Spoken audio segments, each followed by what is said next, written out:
Buenas noches, sean bienvenidos a la entrevista de Canal 6 Televisión, donde en la noche de hoy vamos a hacer un paréntesis en la actualidad política para sumergirnos en el mundo de la cultura, en el mundo de las letras canarias, y para eso nos acompaña hoy una voz más que autorizada, escritora, poetisa, Premio Canarias de Literatura 2015, Cecilia Domínguez, a quien agradecemos que haya usted aceptado la invitación de esta casa. Ha sido un placer.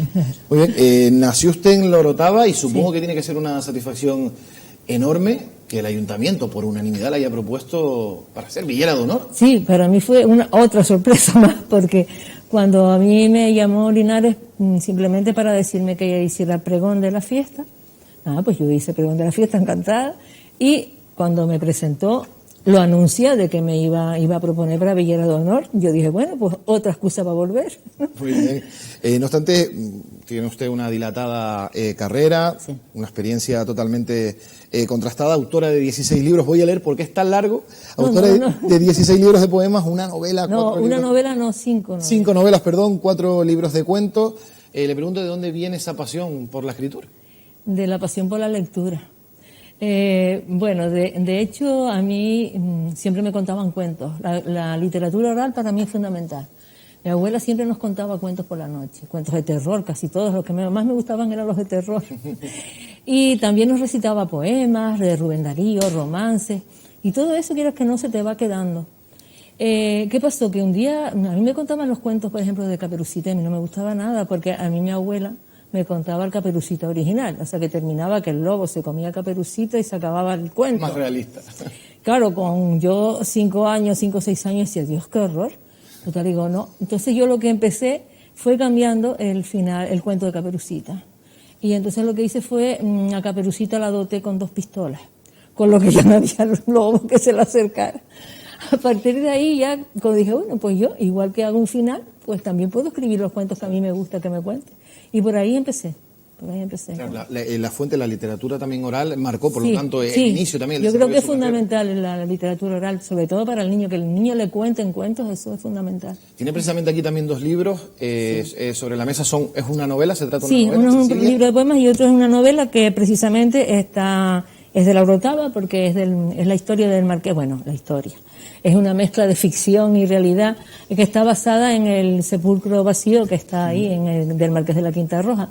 Mi abuela, de pequeña, me contaba a mí lo que había pasado con el Marqués, que como era masón no lo habían enterrado en sagrado, y que después de repente cuando la madre le hizo el mausoleo, pues fue a buscarlo y ya el hijo estaba enterrado en sagrado, con lo que ya la mujer ya no pudo enterrarlo y se quedó el sepulcro vacío. Y a partir de esa historia, pues yo me inventé una novela en la que aparece un hijo póstumo del Marqués que va a investigar qué fue lo que realmente pasó con su Es padre. interesante también esa mezcla, ¿verdad?, de la propia realidad, Sí. que usted se construye más esos datos históricos también. Sí, con claro, historia porque yo preciosa, por otra parte. yo estuve ahí hasta año y medio, porque, claro, tuve que informarme sobre cómo era el 19 en Canarias, cómo era la masonería en Canarias en esa época.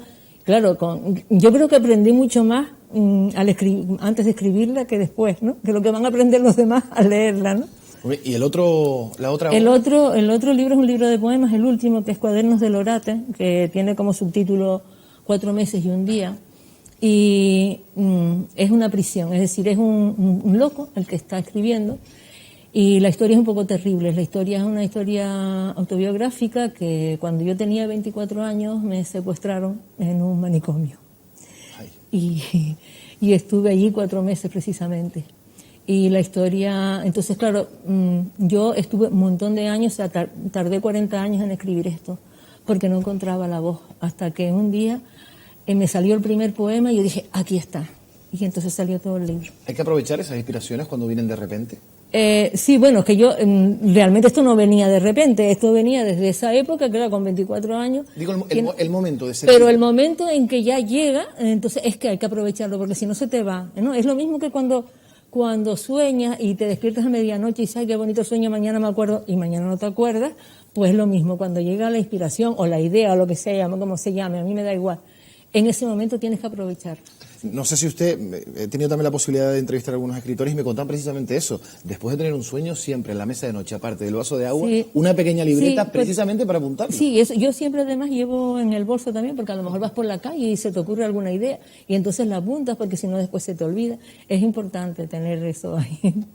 Para la poesía, ¿dónde sitúa usted sus fuentes de inspiración, teniendo en cuenta que la construcción poética es bastante compleja también, por otra parte? Sí, es que de todas maneras yo me siento muy cómoda en la poesía, porque yo empecé mis pinitos en poesía realmente, ¿no?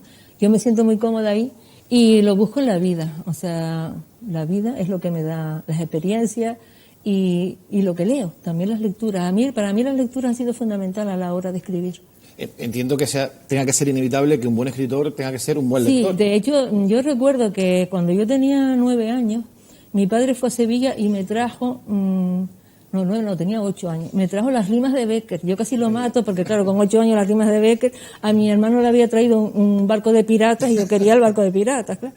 Pero empecé a leer las rimas de Bécquer y entonces yo dije, ay, cuando llegué a eso, por una mirada a un mundo, por una sonrisa a un cielo, por un beso, yo no sé qué te diera por un beso, a mí ya me enamoró Bécquer.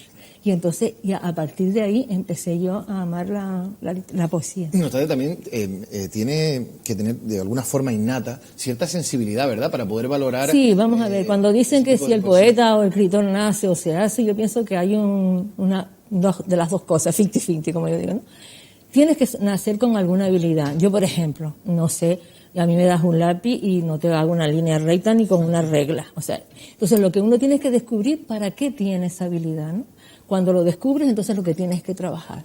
Yo me di cuenta de que que a mí tenía cierta facilidad para escribir y entonces lo que hice, bueno, pues si tengo esa facilidad, tengo que cultivarla, ¿no? Y entonces trabajar, porque claro, si te quedas solo en la facilidad, pues nada, te quedas ahí. Pero entonces ya es cuestión de trabajo. Y aparte de lo que usted está comentando, interesante por otra parte, hay que conocerse en profundidad para poder... elaborar es que la literatura es, o sea, yo escribo para conocerme a mí misma. Claro. O sea, yo cada libro que escribo, sobre todo en poesía, porque la poesía es una labor de introspección muy fuerte, entonces cada vez que escribo me conozco un poquito más.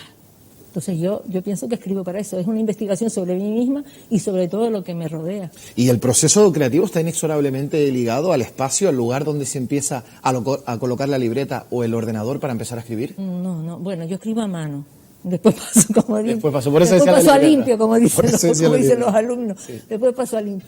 No está ligado a ningún lugar. Yo puedo estar en el campo y de repente, entonces por eso tengo la libretita, claro. ¿no? Entonces, claro, ya cuando estás haciendo el trabajo en serio, sí necesitas, pues, una mesa de trabajo. Yo además trabajo con muchísimos diccionarios. Yo tengo alrededor, claro, pues, el diccionario ideológico, el diccionario de la academia, o sea, tengo mucho, el diccionario de las preposiciones, del uso de las preposiciones, porque claro, siempre te vienen dudas. Entonces, claro, para eso sí necesitas un espacio.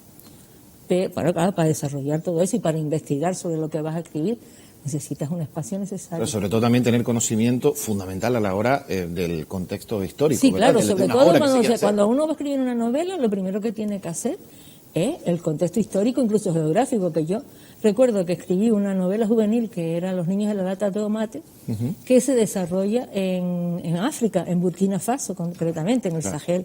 Estuve 2 años y medio, yo no fui a África, entonces estuve 2 años y medio investigando todo sobre el Sahel, incluso fui al Salón del Libro Internacional Africano y me compré libros sobre las tradiciones religiosas y todo. Bueno, y al final salió una novelita cortita. ¿Qué pasó? Cuando yo presenté el libro, me lo presentó el director general de Asuntos Africanos y me dijo, bueno, tú has estado aquí, ¿no? Porque claro, era todo, como que todo coincidía, digo, pero claro, fueron 2 años de trabajo. Nunca mejor dicho que la lectura a veces también te traspasa fronteras. Es que con la lectura viajas e incluso te describen cosas que a lo mejor después vas al viaje y si esto no está, o lo ves de otra manera. Ya lo he vivido, ¿verdad? Sé que será difícil elegir, pero no sé si tendrá alguna obra a la que le haya dedicado más mimos que otra.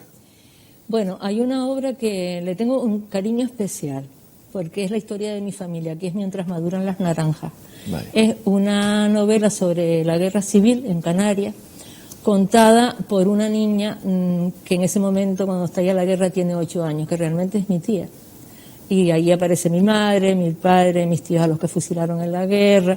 Y entonces esa obra, sin ser, bueno, yo no sé si es la mejor pero sí le tengo un cariño especial precisamente porque es un homenaje a mi familia. Muy bien.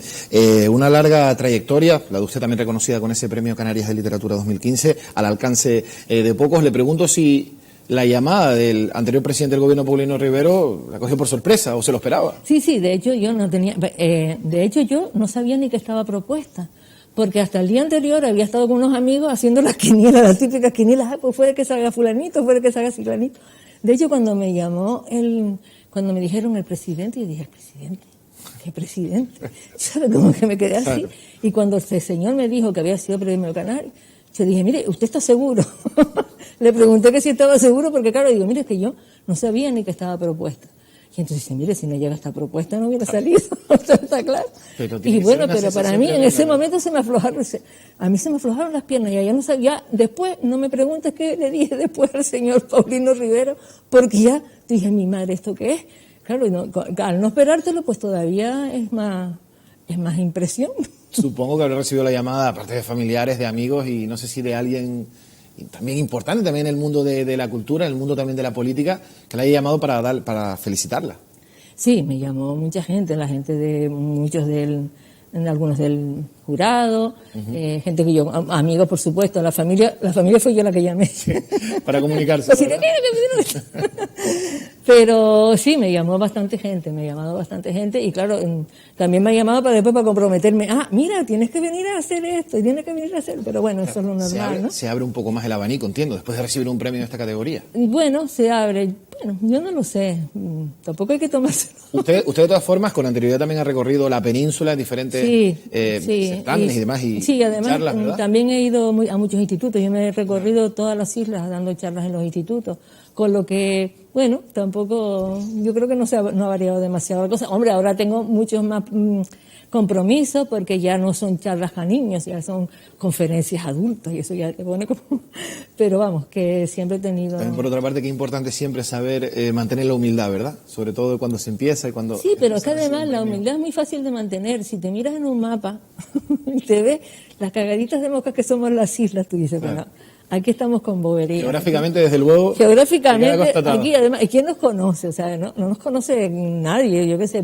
Pedro García Cabrera, que han hecho tesis de él en Inglaterra, pero tú preguntas en la península misma quién es Pedro García Cabrera. Y la mayoría de la gente no sabe quién es. Claro. Entonces, bueno, no obstante, a colación con esto, también le quiero preguntar, ¿existe altanería, egos supremos en compañeros, en escritores que usted pueda conocer? ¿Existen en otras profesiones, también incluso en el periodismo? Sí, claro, sí, claro que hay egos. Hay egos, como decía Juan Cruz, egos revueltos y sin revolver también. Exactamente. Sí, hay mucho ego, pero bueno, eso es, hay que... Es que saber llevarlo, ¿verdad? Por Sí, lo menos. un poco que sí. Yo pienso que también, quizás una pizquita de vanidad no venga mal, ¿no? Porque tampoco es achicarnos y decir, ay, que yo no soy nada, porque eso suena un poco a falsa modestia, ¿no? Pero, hombre, a veces la gente se pasa un poco. Sí. Muy bien, ahí queda eso. ¿Qué opinión le merece en términos generales la literatura canaria en estos momentos? Bueno, vamos a ver, yo tengo una gran preocupación por la gente que está escribiendo ahora. Y es una preocupación que lo noto cuando lo leo, y es que no leen. Vaya. Sí, hay un montón de gente que escribe sin leer y se nota, ¿no? Yo ya lo he dicho en varios foros y eso me ha valido algún que otra mirada aviesa, pero es cierto, o sea, tú cuando estás, digo, oye, tú para escribir tienes que leer, porque si no se va a notar, tú no puedes contar una cosa así como así, porque la escritura es algo serio.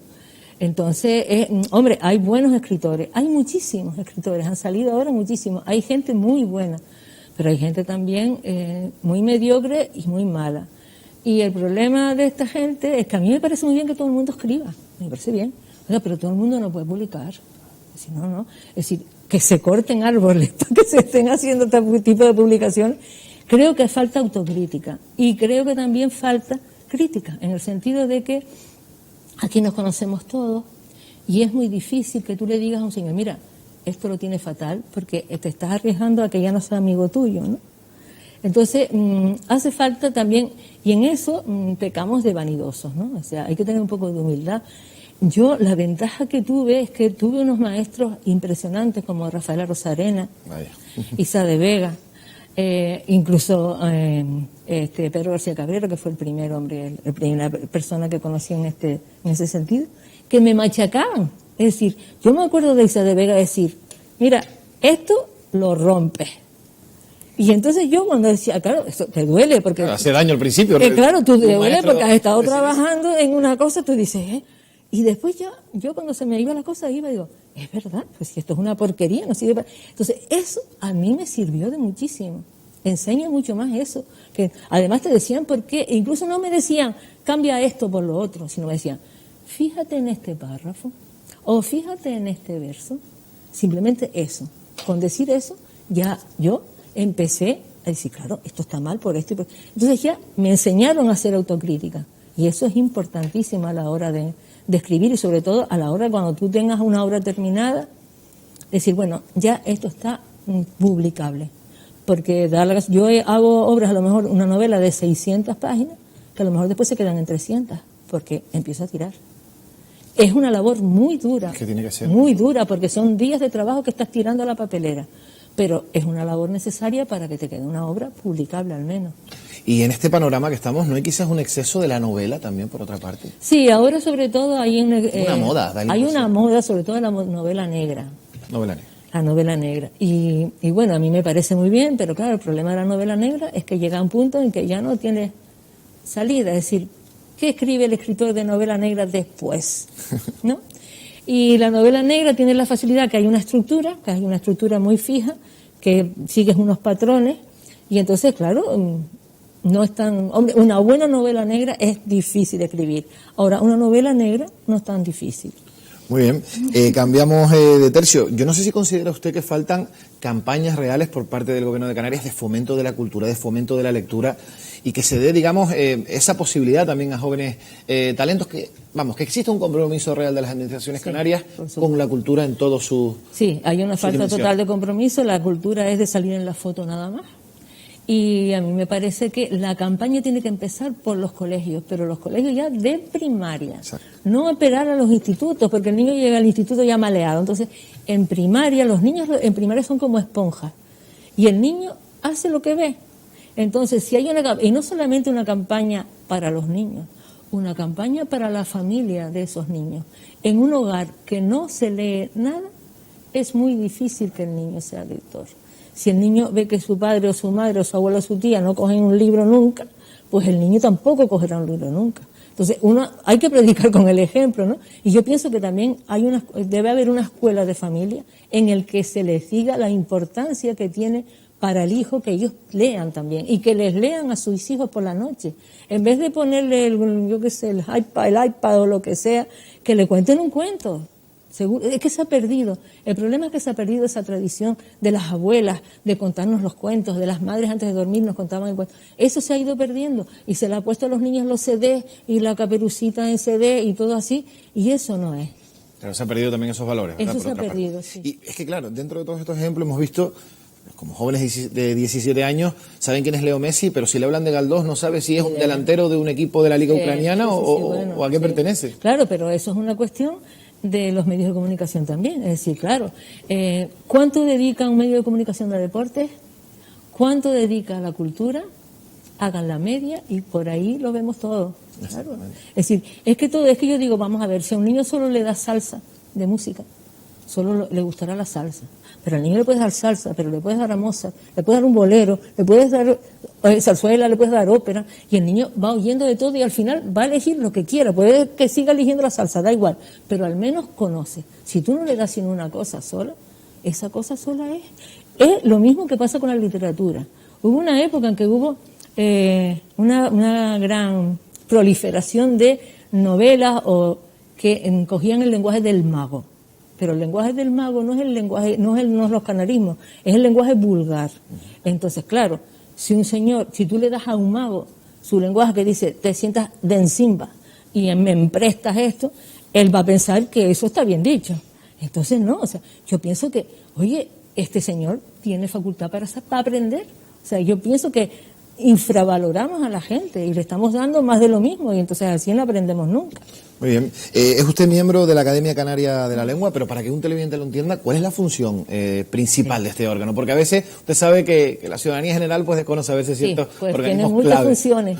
Una de las funciones es conservar nuestro patrimonio lingüístico, que es muy rico porque tiene, usted sabe que es un mestizaje, hay portuguesismos, americanismos, entonces todo eso es conservarlo para que no se pierda, porque hay muchas palabras, por ejemplo, fonil, ya casi nadie dice fonil, todo el mundo dice embudo. Entonces hay que recoger todas esas palabras e intentar que eso se vaya, que la gente no las pierda. Eso en la parte lingüística. Y en la parte de la literatura estamos haciendo una especie de diccionario de autores, de todos los autores, desde Antonio de Viana hasta los actuales, en lo que además, como es online, cualquiera puede acceder. Y después tenemos una revista, que es una revista de la Academia Canaria de la Lengua, que está dirigida a todo el mundo, y sobre todo hay una parte que está dirigida a las aulas. Allí puede entrar un profesor y va a leer un cuentito de una autora, va a enterarse de quién es esa autora canaria, por supuesto, o autor, y entonces va a tener el cuento para leerse a los niños, y los niños lo pueden leer a través del televisor, da igual, del televisor del ordenador. Entonces, claro, yo pienso que eso es una labor que estamos haciendo dura. Claro, es que sería un estudio sociológico, yo creo que interesante, probablemente ya se haya hecho, de realizar una batida para conocer cuántos jóvenes, niños o jóvenes son conscientes de la importancia y de la trascendencia que han tenido los principales autores claro, canarios. Es que el problema es que la pena es que se conoce mucho a García Lorca o a Machado, que a mí me parece muy bien, es imprescindible conocer a eso, pero después no se conoce a Luis Feria, no se conoce a Arturo Macanti, no se conoce a Pedro García Cabrera. Entonces, yo creo que es una de las pocas regiones, de cualquier región española, ahí la gente de la literatura son los primeros que conocen a fulanito de tal que es de Albacete, a ese. Y aquí, por lo visto, todo lo que viene de fuera es mejor. Entonces, yo creo que aquí hay una especie de complejo, como si el canario escribiera peor, cuando no es así, y ni siquiera, también hay un complejo, que eso también está intentando la academia quitarlo, pensar que el canario habla mal. Y hay mucha gente, incluso escritores, que utilizan el vosotros. A mí me parece terrible. Es decir, oye, vamos a ver, si tú estás escribiendo una novela que se está desarrollando en, yo qué sé, pues en el Puerto de la Cruz, que los señores protagonistas son del Puerto de la Cruz, tú no puedes poner a ese señor con la segunda persona del plural. Claro, entonces ese tipo de cosas. Y cuando hablan, también, o sea, yo no sé por qué a la gente, antes yo me creo, en la época de Franco se explicaba porque te obligaban a pronunciar, sí, ¿vale? Te obligaban a pronunciar, pero ahora, o sea, yo veo a gente que va a hacer recitales de poesía, por ejemplo, que te pronuncian las zetas, que a mí me suena fatal. Y que cuesta. Y yo recuerdo de decirle, pero bueno, pero tú no eres de tal sitio, ¿cómo me estás pronunciando las C y las Z? Entonces, claro, eso yo pienso que se esconde detrás de un complejo, como que si habla de otra manera, habla mejor. Y eso es absurdo. Es que estoy seguro que muchos televidentes, precisamente, lo que usted está explicando, se lo han preguntado en algún momento. ¿Por qué este presentador? ¿Por qué este escritor? La persona que está recitando poesía tiene que... Yo pienso que detrás hay una especie de complejo y precisamente, por ejemplo, usted ve a los hispanoamericanos cómo reivindican su manera de hablar. Entonces, cómo cualquier obra de hispanoamericano está llena de americanismo. Y tú dices, hay que coger un diccionario, pues lo coges si no lo entiendes, pero a veces por el contexto. ¿Y cómo te enriquece eso? ¿Cómo te enriquece saber cómo hablan otras personas el español? Porque es español lo que están hablando. Entonces, a mí eso no lo entiendo. Entonces, estamos intentando que la gente pierda ese complejo. No todos lo tienen, por supuesto, pero hay gente que sí, desgraciadamente. Un apunte muy interesante. Por otra parte, vamos ya terminando este tiempo de entrevista. ¿Tiene usted en agenda ya algún proyecto a corto o a medio plazo? Bueno, de conferencias sí, tengo ahora estoy de mantenedora de la Fiesta de Arte del Cristo de la Laguna, en el Teatro Leal. Luego tengo un congreso de poesía en Las Palmas. Después tengo una conferencia en el Instituto de Estudios Hispánicos. Un homenaje a Arturo Macanti Nicó, varias cosas. Tiene la agenda bastante completa. Sí. Y ahora le pregunto precisamente, no sé si ya tiene pensado un nuevo libro sobre poesía, sobre alguna novela. Sí, tengo 3 libros nuevos de poesía escritos, uno que estoy escribiendo ahora y una novela también que estoy terminando. ¿Y tiene ya algún marcado en el calendario para cuándo podemos encontrar? No, porque eso ahora eso tiene que ir a editoriales. Claro, eso es un proceso largo y complejo. Es un proceso que las editoriales, tú sabes además que estamos en una época muy, muy mala y las editoriales ya, vamos a ver si, entonces hay que mandarlo, tener paciencia, que te digan que sí, después esperar. Y bueno. ¿No obstante, le han tratado bien las editoriales a usted? Algunas sí, otras no también, pero bueno. Como en todo, ¿verdad? Como en todo, sí. Muy bien, pues no hay tiempo para más, aunque podríamos quedarnos hablando largo y tendido sobre literatura, pero es hora ya de poner punto y final a estos aproximadamente 25 minutos de entrevista, agradeciendo, eso sí, la presencia de la escritora, poetisa, Premio Canarias 2015, entre otras cosas, Cecilia Domínguez, a quien le agradecemos que haya estado con nosotros compartiendo estos minutos en esta casa y le deseamos toda la suerte del mundo. Oye, muchas gracias, ha sido un placer, ¿eh? Muy bien. Por nuestra parte, nada más, regresamos la semana que viene para seguir analizando la actualidad en Canarias y en Tenerife. Que pasen muy buena noche y sean felices.